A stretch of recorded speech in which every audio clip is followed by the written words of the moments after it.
Hello everyone, welcome to day 4 of our October Pilates challenge. So for today, getting into more of the hands, the wrists, and the shoulders, this is a great sequence of exercises to do, especially if you spend a lot of time working at your computer or after a long drive. So releasing the tension and stress or strain that is happening in the upper body. So first and foremost, just go ahead and extend the arms straight forward out of the shoulders.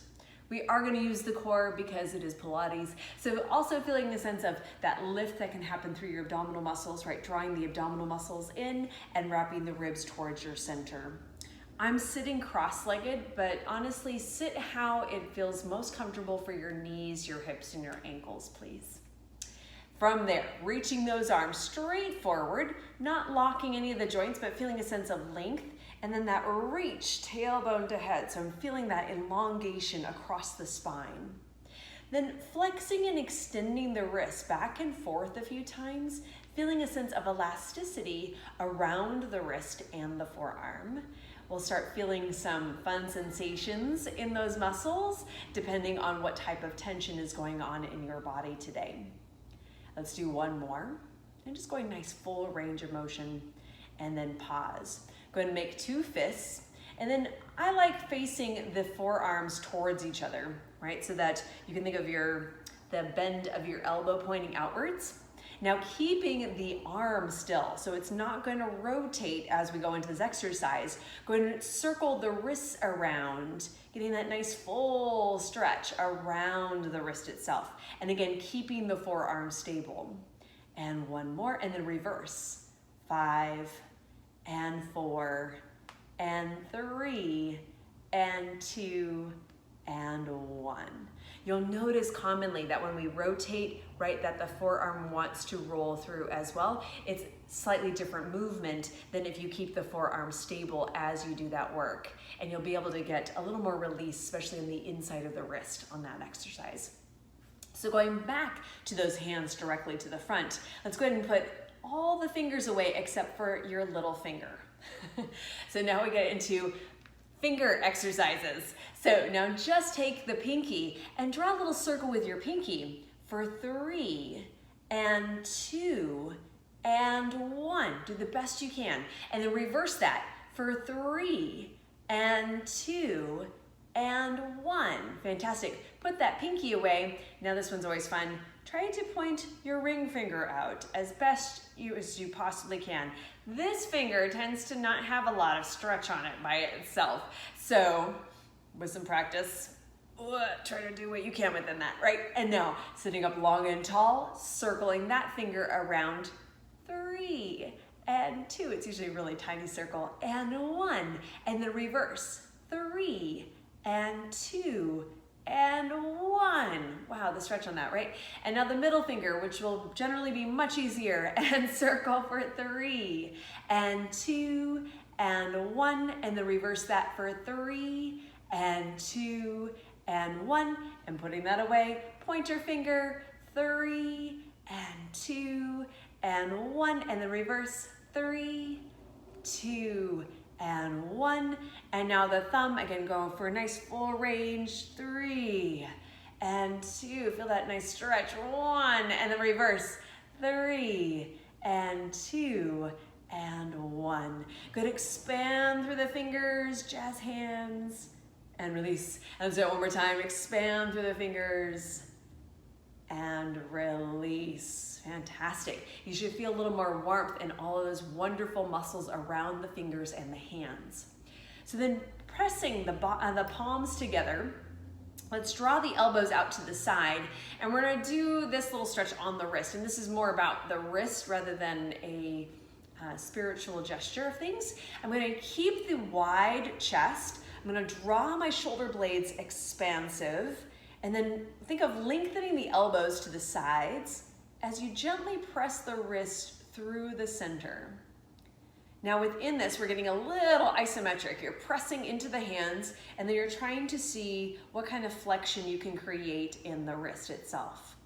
You may get some warmth happening in those arms, making sure that they're not collapsing in the chest. Keep drawing the abdominal muscles in so you're lifting across that spine. And let's take a nice deep breath. And an exhale. And one more like that. And then reversing that, bringing the back of the hands together. So gently pressing the palms out. And then from here, we reverse that by gently drawing the elbows towards the floor, right? Still keeping the chest lifted, abs pulled in, ribs nice and tight. You're still sitting up long and tall. So letting the fingers drape towards the floor, feeling this stretch across that forearm, and taking that nice deep breath.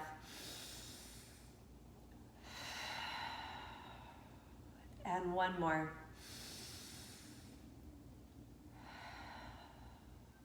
And relax out of that. Now, starting to feel some more warmth and space around the wrists. Now, a little adjustment exercise, I'm gonna come a little closer, is to take 2 fingers above the wrist bone and then 2 fingers below the wrist bone. Thumb goes underneath. Now, I'm going to create some compression here, and I'll do this kind of slowly so you can see what I'm talking about. As if I hug. I'm gonna use my fingers and hug the wrist. But as I do that, I'm gonna gently press the wrist out and up, creating some space around that joint, and then release. And let's do the same thing on the opposite side. So I have 2 fingers above the wrist bone, 2 below. My thumb goes underneath, and giving that little squeeze and hug, I'm going to press out and up and release. Now, for those of us that are spending a lot of time maybe texting or typing, sometimes we can get some compression happening around here, and that can open things up. Generally don't like to do it in succession or multiple times a day, but every now and then getting that little release and a little release can just open up the joint to have a little more room. So from there, hands and wrists should be feeling much warmer and more open. Relaxing through those arms. Let's go ahead and take those shoulders and shrug them up into the ears and then draw them down. Right, just feeling some ease in that. And go ahead and shrug the shoulders up and draw down. Let's do that one more time. Shrug the shoulders up and down. Good, good. Checking in with the core, abs in, ribs tight, feeling that lift.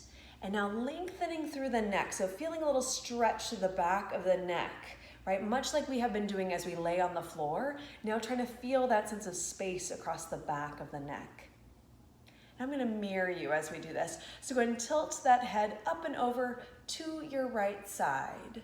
As you do that, I'm not trying to squish the right side of my neck, but I'm thinking about lengthening out of space, thinking about creating length through both sides of the neck as I expand through the upper spine.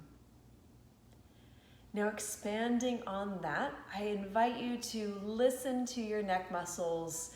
Let's not push outside of their comfort zone too much, right? Feeling that out. Neck muscles can be kind of ornery. Keeping that sense of tilt, go ahead and take that arm and reach it out to the side. So we're gonna lengthen through the shoulders, lengthen through the fingertips as if you could touch that far opposing wall. And in doing this, feeling that stretch from behind the ear, down the neck, down the shoulder, down the fingertips.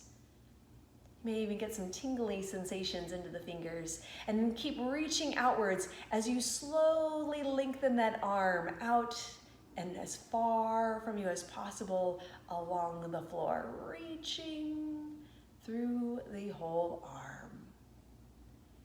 Pausing there, feeling that reach to the neck and the reach to the arm. Take a deep breath and a huge exhale. And then draw the nose down towards your right armpit. Lift the back of the head towards the sky. So you're feeling a little bit more space across the back of that neck. And let's take a nice deep breath there.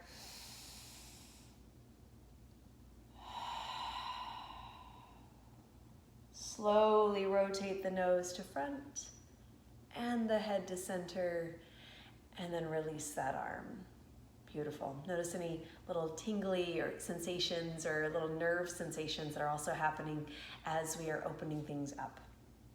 Check out too if you have If the shoulders feel really different from each other now, let's go ahead and switch sides. So sitting up long and tall, feeling that core lift. And let's tip the head up and over now to your left side. Again, thinking expansion. I always envision having one of those like Elizabethan collars on. So I'm lengthening through the neck as I reach out. And then keeping that sense of length in the neck, going to expand the arm out to the side, reaching that shoulder as far from you as you can. Lengthen the fingertips out. Breathing through that stretch, right? Getting that connection from behind the ear, down the neck, down the shoulder, all the way out through those fingertips. And keep reaching and breathing through that as you slowly draw those fingertips to the floor, as far from you as you comfortably can, reaching outwards. And then take a nice long deep breath there. And an exhale. And then rotate the nose down towards your left armpit. Feel the back of the head lift up to the sky. Bringing that stretch a little more into the back of the neck. And take a deep breath there.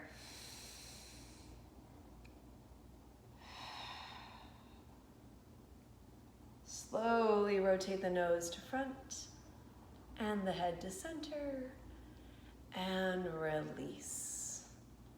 Fantastic.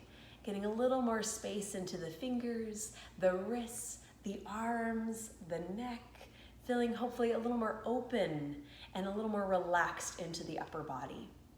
That's a great short little sequence to maybe add in periodically, especially for those of you that are feeling compression around the upper torso. Or if, again, computers, driving, all the tension things that happen, and especially into our trap muscles. Nice way to just create some length and space. I definitely invite approaching those exercises with a sense of ease and lots of breath. As I was mentioning, neck muscles can be a little ornery, so try not to kind of push or force any of those ranges of motion, but seeing where the muscles would like to go, where we might be able to breathe a little bit more space, letting us be on the same team with our body as we're going into that work. Thank you so much, and see you guys tomorrow.